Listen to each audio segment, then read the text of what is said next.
오늘이 가면 내 20대는 끝난다. 당신 6시간 후에 죽어. 내가 본 건 네가 칼에 찔려 쓰러지는 순간까지야. 왜 내가 죽어야 되는데? 왜 그런지 나도 몰라. 그냥 보여. 어떤 사람의 일이야. 지금까지 내가 본 예지 전부 다 현실에서 그대로 일어났어. 내가 미래를 바꿀 수 있긴 한가? 바꾸진 못할 거야.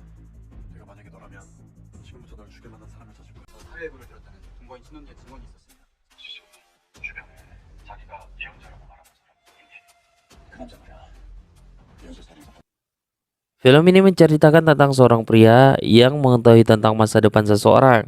Seperti biasa, jangan lupa untuk like, share, dan subscribe channel ini hanya di DRN Film. Mari kita lanjut and let's go.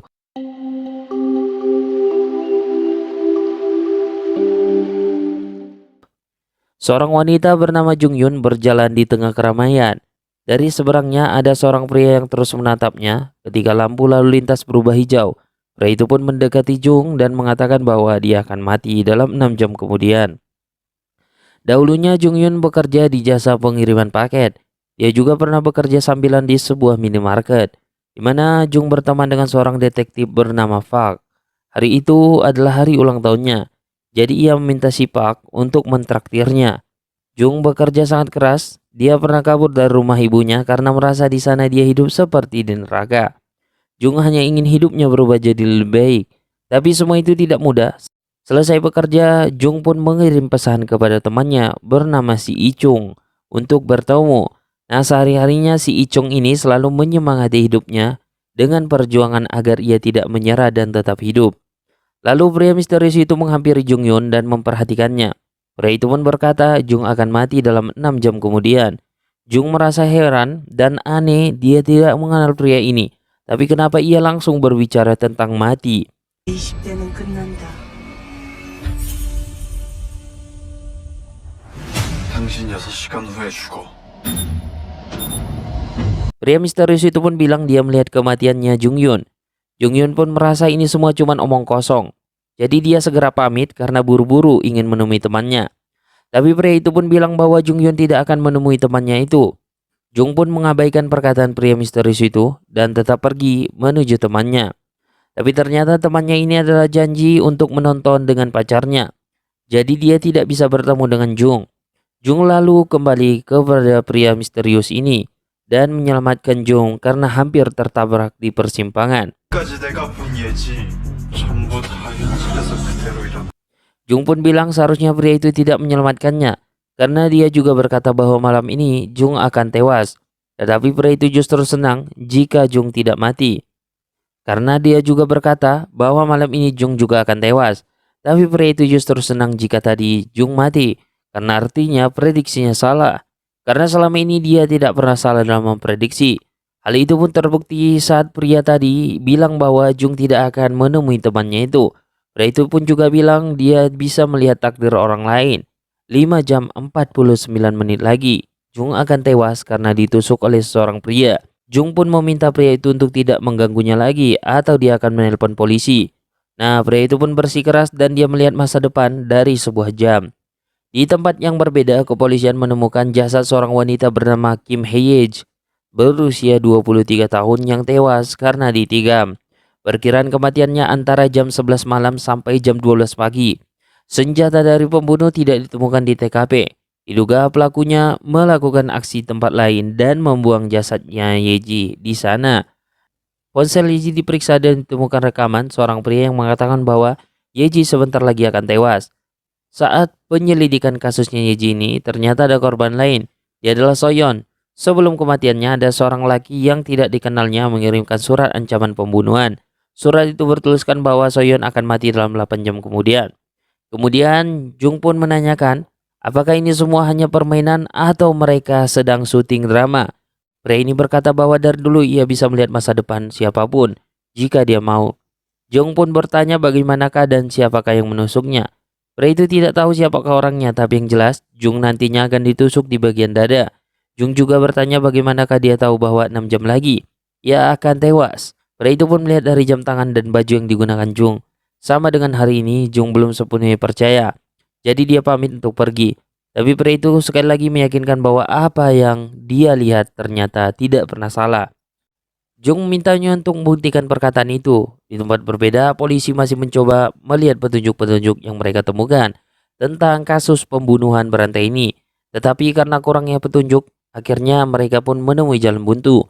Salah satu penyidik punya ide untuk mencari tahu dari orang yang mengirimkan surat ancaman dan juga orang yang menguntit korban. Ada kemungkinan dua orang ini adalah orang yang sama, karena di korban kedua ini sebenarnya ada dua panggilan sebelum kematiannya. Tetapi panggilan itu dilakukan lewat telepon umum dan anehnya tidak ada CCTV di sana. Seolah hal ini sudah direncanakan dengan matang sekali. Tetapi salah satu penyidik menemukan rekaman dashboard mobil pada kasus kematian Kim Ye-ji. Dan saat ini rekaman tersebut sedang diperiksa sebelum pergi. Ketua penyidik minta seluruh anak buahnya untuk mencari petunjuk lainnya. Setelah itu pria tersebut bercerita bahwa 11 bulan yang lalu dia melihat masa depan seorang wanita yang ditangkap dan dimasukkan ke dalam bagasi.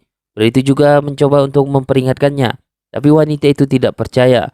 Bulan lalu pria ini juga melihat masa depan wanita lain yang sedang disekap di sebuah pabrik. Wanita itu lalu dikam sampai tewas. Pria ini tidak tahu di mana dan kapan pastinya kejadian itu akan terjadi. Jadi dia tidak bisa membantu.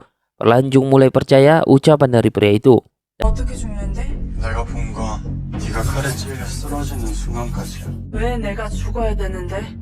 왜 그런지 나도 몰라. 그냥 보여 어떤 사람의 일일까.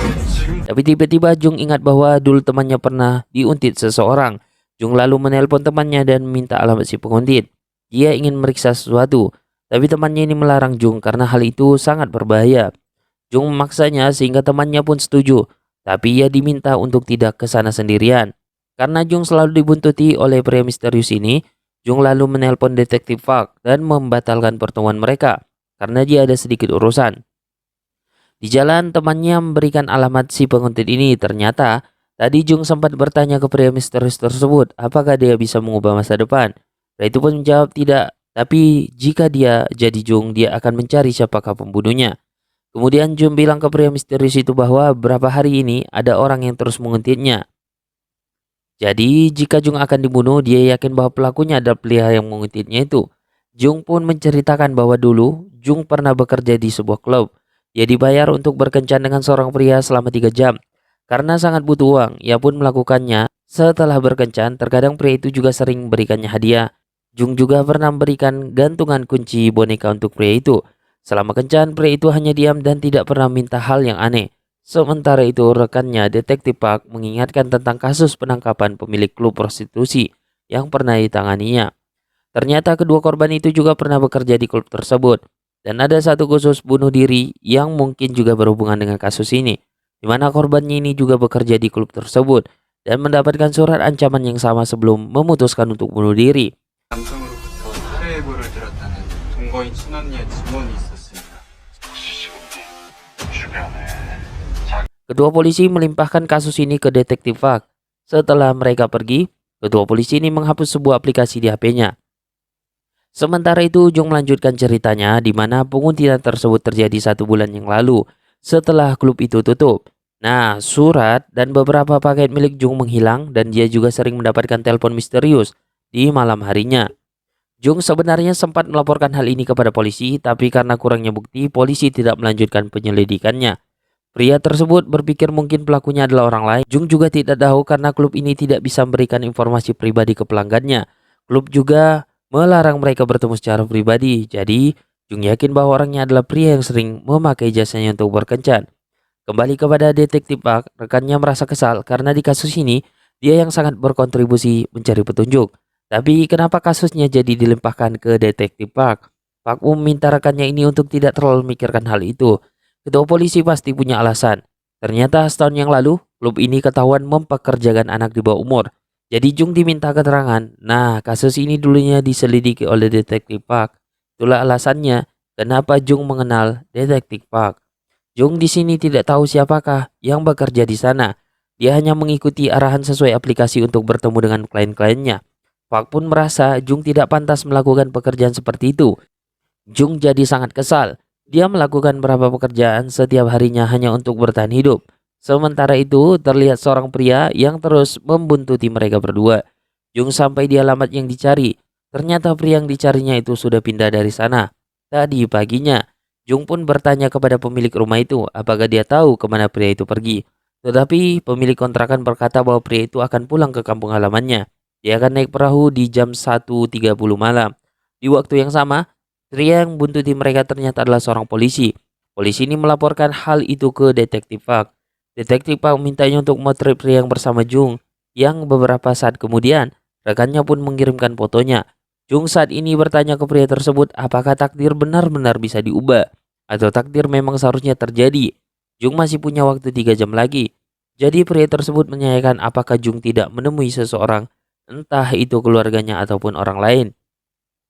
Sementara itu, Detektif Park bertanya kepada rekannya yang meriksa rekaman dashboard mobil. Tapi rekannya ini masih belum jelas karena pelakunya terlalu jauh dari mobil. Jadi gambarnya tidak begitu jelas. Nah, kemudian pria misterius itu merasakan kesakitan. Ternyata dia melihat masa depan lagi. Ada sosok wanita tua yang belum pernah dilihat olehnya. Dia terlihat sangat sedih, tapi wanita tua itu sangat mirip dengan Jung. Ada beberapa keluarga yang datang untuk menemani. Jung lalu teringat bahwa neneknya mengalami kecelakaan 2 minggu yang lalu dan saat ini mereka di rumah sakit. Jung pun mencoba untuk menelpon seseorang tapi tidak bisa. Tiba-tiba Jung melihat laki-laki yang dia cari. Laki-laki itu mendekati dan pria misterius itu langsung melindungi Jung. Laki-laki itu bilang dia akan kembali ke kampung halamannya. Dia lalu mengambil sesuatu dalam tasnya. Jung ketakutan, tapi itu hanya gantungan kunci boneka yang pernah diberikan Jung waktu itu. Laki-laki itu lalu pamit. Kemudian Jung bertanya kenapa laki-laki itu selalu mengikutinya. Laki-laki itu menjelaskan bahwa dirinya hanya kesepian dan dia berharap Jung mau berteman dengan dirinya. Jung ternyata selama ini salah paham. Laki-laki itu lalu pamit untuk pergi. Lalu Jung mendapatkan kabar kalau neneknya sudah sembuh. Dia jadi meragukan perkataan dari pihak tersebut. Di kantor polisi, mereka berhasil memperjelas wajah pelaku. Salah satu petugas mengenali wajah itu yang ternyata adalah pria misterius dan dia merupakan pacar dari Soyeon, korban pertama. Sementara Jung yang bingung harus kemana, mulai masuk ke gang kecil dan pria tersebut terus mengikutinya. Kemudian rekannya Park menanyakan apa kira-kira alasan pria tersebut ingin membunuh pacarnya. Park pun bilang mungkin itu sebuah hukuman baginya. Pacarnya sudah mencoreng nama baiknya dengan bekerja di klub tersebut. Tapi pria itu juga terlihat pintar untuk membuat alibi. Rekannya lalu bertanya lantas apa alasannya juga membunuh korban lainnya. Park pun berasumsi mungkin pria tersebut ingin bersihkan orang-orang tidak berguna di dunia ini. Rekannya ini lalu menunjukkan foto ketua polisi bersama dengan Soyeon, si korban kedua. Di mana beberapa hari yang lalu ketua polisi ini diperkenalkan dengan Soyeon oleh pemilik klub tersebut. Dan Soyeon ini memberikan kartu nama aplikasinya. Aplikasi itu hanya bisa diakses dengan barcode di belakang kartu nama itu. Detektif Park ternyata sudah tahu akan hal itu karena dia pernah melihatnya langsung. Rekannya pun langsung bertanya kenapa selama ini Detektif Park menutupi fakta ini. Detektif ini pun berpikiran lain. Jika kepala polisi ditangkap dan diperiksa, mungkin kasus pembunuhan berantai ini akan kehilangan arah dan malah jadi kasus korupsi di kepolisian. Saat ini prioritas mereka adalah menangkap pelakunya. Detektif Park lalu melaporkan ke ketua polisi bahwa pelakunya adalah pria tersebut yang bernama Junwo, pacar dari Suyeon. Kepala polisi yang membaca berkasnya jadi khawatir karena ini ada hubungannya dengan klub Maze. Jadi kemungkinan dia juga akan ikut terseret. Percayakan semua ini kepadanya, dia akan membereskan semua ini. Di sisi lainnya, Junwo bertanya dia mau kemana. Jung ingat dia dulu pernah membeli alat perlindungan diri di daerah dekat sana. Jung lalu menemui seorang pria yang biasa menyediakan senjata, di mana dia meminta pria itu untuk memberikan sesuatu untuk melindunginya dari tusukan pisau. Tiba-tiba, sebuah telepon masuk. Junwo yang tinggal sendiriannya terus menatap pisau di hadapannya. Detektif Park ternyata menelpon Jung. Park menanyakan apakah ada pria yang mengaku melihat masa depan. Jung penasaran dari mana Park tahu. Park bilang bahwa pria itu adalah tersangka kasus pembunuhan berantai. Jung hanya diam, dia tidak bisa berkata apa-apa. Detektif Park meminta Jung untuk pergi ke suatu tempat. Dia yang akan menangkap Junwo di sana. Ternyata Junwo mendengarkan percakapan mereka berdua. Mereka berdua pun pergi dari sana. Jung kemudian pergi ke sebuah basement. Jung yakin di sana dia akan mati. Basement itu tampak sepi dan waktu mereka hanya tinggal sebentar lagi sebelum Jung ditikam. Jung tidak melihat pria lain di sekitar sana kecuali Junwo. Petugas yang membuntuti Jung tiba-tiba ditelepon oleh ketua polisi yang memintanya untuk kembali ke kantor dan menyerahkan kasus ini kepada Detektif Park. Ternyata Detektif Park yang menemukan lokasinya Junwo ini tidak dilaporkan ke rekan-rekannya yang lain. Saat ini detektif Park bergegas menuju ke sana. Waktu sisa 11 menit lagi. Jung terlihat sangat bingung, dia ketakutan, tapi Park tidak juga datang. Melihat Jung yang terus saja gelisah, Junwo mengatakan bahwa tidak ada yang mempercayai ucapannya. Junwo mendekati Jung, dia tahu Jung tidak menelpon seorang dan setelah itu dia mulai tidak mempercayainya. Jadi Junwo penasaran siapakah sebenarnya orang yang menelpon Jung tadi. Jung ketakutan tapi Junwo mengingatkan bahwa waktunya sisa 3 menit lagi. Jung mencoba kabur tapi dia malah terjatuh. Junwo pun mencoba membantunya tapi Jung menolak. Junwo pun memohon agar Jung mempercayainya. Lalu Park datang dan menodongkan senjatanya. Junwo lalu mengeluarkan pisau yang baru saja dibelinya. Park memintanya untuk membuang pisau itu, tapi Junwo menolaknya. Dia hanya ingin melindungi Jung dari si pembunuh. Park pun mengatakan, justru Junwo lah pembunuhnya. Dia berkata bohong, agar Jung percaya dan menggiringnya ke sana. Itu jugalah yang dilakukan Junwo selama ini ke para korban-korbannya. Junwo lalu melihat tato di tangan kanannya detektif Park. Junwo lalu sadar bahwa pembunuhnya adalah detektif Park sendiri. Junwo sangat marah dan mencoba menyerang Park, tapi Park langsung menembaknya. Park langsung mendekati Jung yang saat ini shock. Jam pun telah menunjukkan tepat pukul 12 malam dan inilah waktunya Jung ditusuk. Jung ketakutan dan Park mengambil pisau milik Junwo. Park bilang dia sudah menyiapkan kado ulang tahun spesial untuk Jung.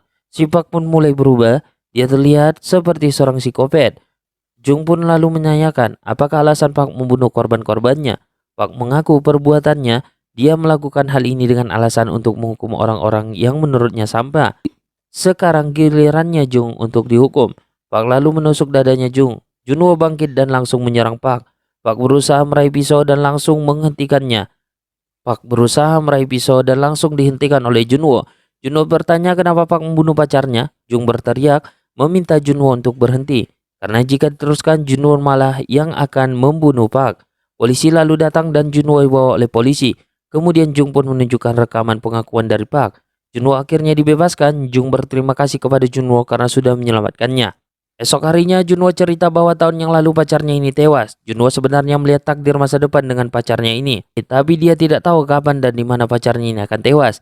Jadi Junwo tidak bisa berbuat apa-apa. Saat pemakamannya Junwo ini melihat masa depan teman pacarnya ini. Junwo sebenarnya menceritakan penglihatannya ini ke mereka, tapi mereka tidak ada yang mempercayainya. 3 wanita tersebut pun akhirnya tewas. Akhirnya Jung sadar bahwa ketiganya bekerja di klub Maze ini. Jadi jika dia mengikuti salah satu dari pekerjaan itu, dia mungkin akan menemukan pembunuhnya. Itulah alasan Junwo ini terus saja mengikuti Jung. Untungnya Jung menggunakan jam, jadi dia bisa tahu kapan Jung ini akan dibunuh. Mereka merasa urusannya sudah selesai. Junwo pun langsung pergi dari sana. Tapi suatu hari tanpa sengaja, mereka bertemu lagi di persimpangan. Junwo bilang bahwa nenek tua yang dia lihat waktu itu adalah Jung. Jadi Jung akan berumur sangat panjang sampai menua. Jung akan mati 60 tahun lagi. Dan film pun berakhir. Sangat menarik sekali. Terima kasih telah menonton channel ini and see you.